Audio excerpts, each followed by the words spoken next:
Hello friends, welcome back to our channel study with freshers. तो आज की इस वीडियो में हम करने वाले हैं क्लास 12 के इकोनॉमिक्स मींस इंडियन इकोनॉमिक्स के कुछ क्वेश्चंस जो जिसे हम हिंदी में भारतीय आर्थिक विकास कहते हैं। ठीक है, ये है हमारे कुछ क्वेश्चंस। इन क्वेश्चनों को हम अच्छी तरीके से देखेंगे और ये क्वेश्चन जितने भी हैं वो लॉन्ग आंसर टाइप क्वेश्चन है, ये शॉर्ट आंसर टाइप क्वेश्चन नहीं है। ठीक है, तो और एक मैं आपको एक सिंपल से इंडियन इकोनॉमी का मैं आपको तरीके बता देता हूँ किस तरीके से क्वेश्चन सॉल्व। अगर कोई भी क्वेश्चन है बाय चांस अगर आपको वो क्वेश्चंस नहीं आ रहे हैं, ठीक है, तो उन क्वेश्चनों को छोड़े ना। जो आपको कोई भी अगर उसके अंदर वर्ड आ रहा है तो उस वर्ड को डिफाइन करना आ रहा है तो उस वर्ड को डिफाइन कर दो। कोई लाइन आ रही है तो उस लाइन को पूरे अच्छे से समझा दो। आपका इकोनॉमी में कोई भी इंडियन इकोनॉमी का कोई भी आंसर कट नहीं हो सकता।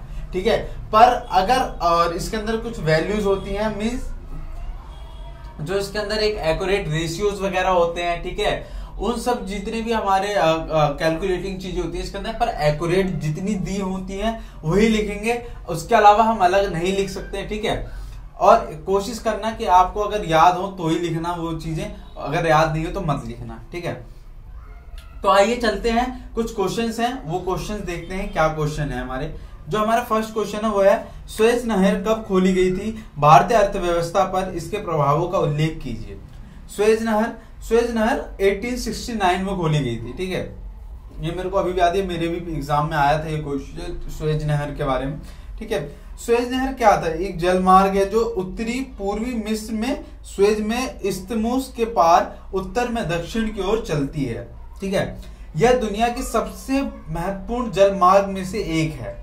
ठीक, इसके खुलने से परिवहन की लागत कम हो गई है और भारतीय बाजार तक पहुंचाना आसान और जो मतलब जितने भी हमारे लेन देन है आसपास के जगह से, अब्रॉड कंट्री से, वो हमारे आसान हो गए हैं क्योंकि जहाजों के थ्रू यार हमारे सारी चीजें ट्रांसफर हो जाती हैं। ठीक है, इससे हमारा जो विदेशी व्यापार है वो काफी अच्छा हो रहा है। हमारे पे लेन देन चाहिए, कई सारी नई टेक्नोलॉजीज वगैरह जितनी भी है हमारी आसानी से पहुंच सकती हैं, लोगों की जरूरतें पूरी हो सकती हैं। इस तरीके से आप लोग पॉइंट्स वाइज लिख दें आंसर और कोशिश करना पॉइंट वाइज लिखने की। ठीक है, आपको पैराग्राफ में डालना। पैराग्राफ यार हम 8th 9th में करते हैं, 11th 12th में क्या होता है ना, हमें पॉइंट वाइज के नंबर मिलते हैं, हम क्या कॉन्सेप्ट दिखा रहे हैं उस तरीके के नंबर मिलते हैं हमें। ठीक है, अब बात करते हैं हमारे सेकंड क्वेश्चन का। सेकंड क्वेश्चन क्या कहता है, योजनाओं का लक्ष्य क्यों होना चाहिए?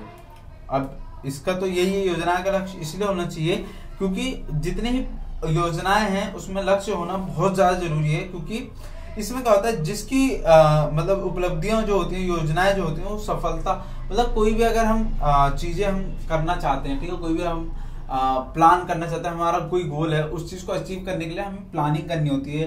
ठीक है, उसको प्लान करके हम ऑर्गेनाइज करेंगे, ऑर्गेनाइज करके उसको तरीके से देखेंगे कौन इस चीज में कितने वर्कर्स हमारे लगेंगे, किस तरीके की हमारी मशीनरी लगेगी, क्या क्या हमारे एसेट्स लगेंगे, ये सब चीजें हमारी इसके अंदर। इस वजह से योजनाएं का लक्ष्य होना चाहिए। ठीक है, और एक सिंपल से मैं आपको तरीका बताता हूँ लिखने का। प्रत्येक योजनाओं के विशिष्ट लक्ष्य होने चाहिए जिनका वह अनुसरण करना चाहती हैं। लक्ष्य अंतिम लक्ष्य है जिसकी उपलब्धि योजनाओं की सफलता सुनिश्चित करती है। एक योजना इन वंचित लक्ष्यों को प्राप्त करने के लिए दुर्लभ संसाधनों को इष्टतम तरीके से आवंटित करने के साधनों और तरीकों को निर्देशित करती है। विशिष्ट लक्ष्यों के बिना एक योजना दशाहीन होगी और संसाधनों का उपयोग बिना अव्यय के उचित तरीकों से नहीं किया जाएगा। इसलिए प्रत्येक योजना के विशिष्ट लक्ष्य होने चाहिए जिन्हें वह प्राप्त करने का प्रयास करता है। ठीक है, यह था हमारा कुछ इस तरीके का आंसर। आप भी कुछ लिख सकते हैं, पर यह था जो मैंने आपको बता दिया, इस तरीके से आप इन आंसरों को लिखेंगे। अब थर्ड क्वेश्चन क्या कहता है, मात्रात्मक प्रतिबंध का क्या अर्थ है? मात्रात्मक प्रतिबंध का अर्थ यह है QRS। QRS का मतलब पता होगा आप लोग को। उन वस्तुओं की नहीं पता तो मैं वो बता देता हूँ। उन वस्तुओं की मात्रा पर लगाई गई सीमाएं जिनका आयात निर्यात किया जाता है, मतलब लेन देन किया जाता है दूसरी कंट्री से, इस कंट्री से, इस कंट्री से उस कंट्री पे।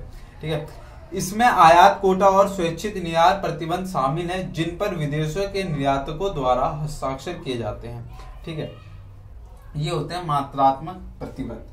ठीक, इसमें क्या होता है ना, और इस प्रकार घरेलू उद्योगों को अन्य देशों द्वारा निर्मित सस्ती और तकनीकी रूप से उत्पन्न वस्तुओं को साथ प्रतिस्पर्धा से बचाया जाता है। विश्व व्यापार में सुविधाजनक बनाने के लिए विश्व व्यापार संगठन द्वारा चरणबद्ध तरीकों से मात्रात्मक प्रतिबंधों को समाप्त कर दिया गया है। ये था हमारा मात्रात्मक प्रतिबंध। अब बात करते हैं हमारे नेक्स्ट क्वेश्चन की। वो नेक्स्ट क्वेश्चन है हमारा, काम के बदले अनाज कार्यक्रम का क्या अर्थ है। मतलब इसका क्या है, जो हमारे आपको पता होगा हमारे दादा परदादा थे हमारे, उनके जमानों में ये होता था, जैसे ना किसी को अनाज चाहिए तो वो उसके बदले काम कर देता, काम के बदले अनाज। इस चीज में उपहार के भेंट में जो हमारा उनका जो काम है, क्योंकि उस समय उतना पैसा नहीं हुआ करता था कि लोग अपने आप अपना जीवन कर सकें।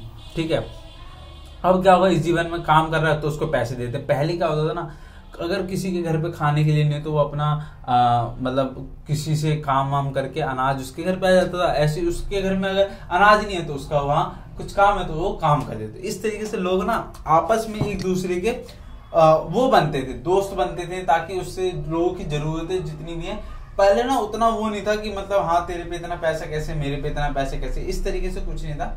ये अनाज बदलों का यही मतलब है कि किसी के काम के करने के बदले उन्हें पैसे, अब पैसे देते हैं, पहले अनाज दिया करते थे। ठीक है, अब बात करते हैं हमारे नेक्स्ट क्वेश्चन की। नेक्स्ट क्वेश्चन क्या कहता है, किसी देश में मानव पूंजी के दो प्रमुख स्रोत कौन से। मानव पूंजी स्रोत क्या होते हैं, शिक्षा और, सिंपल सा है, शिक्षा होगा, एजुकेशन होगी, स्वास्थ्य मतलब हेल्थ होगा।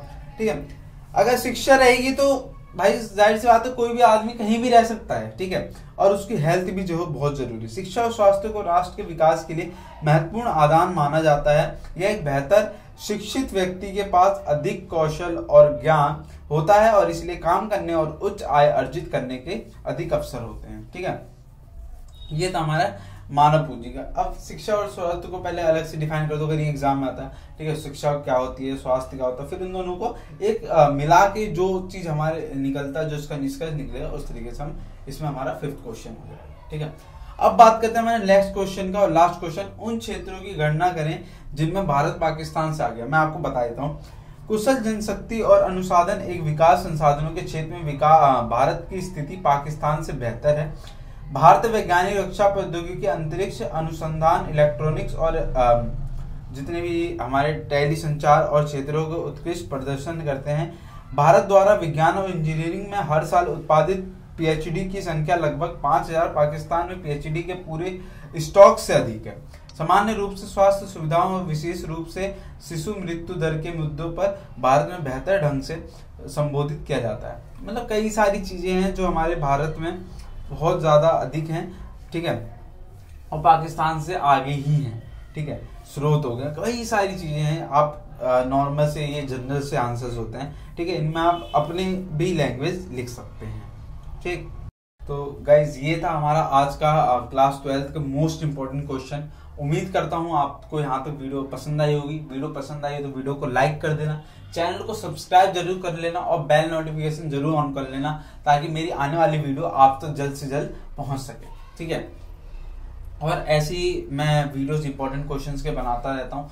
आप अगर चैनल में नए हैं तो प्लीज सब्सक्राइब कर दें और प्लीज ज्यादा से ज्यादा शेयर जरूर करें और कमेंट जरूर करके बताएं कि आपको और भी क्या दिक्कतें हैं, कौन सब्जेक्ट की मैं बनाऊं, तो आपको उस तरीके से मैं आपको बना के बता दूंगा। ठीक है, चलिए गाइज मिलते हैं जल्दी नेक्स्ट वीडियो में। Thank you for watching.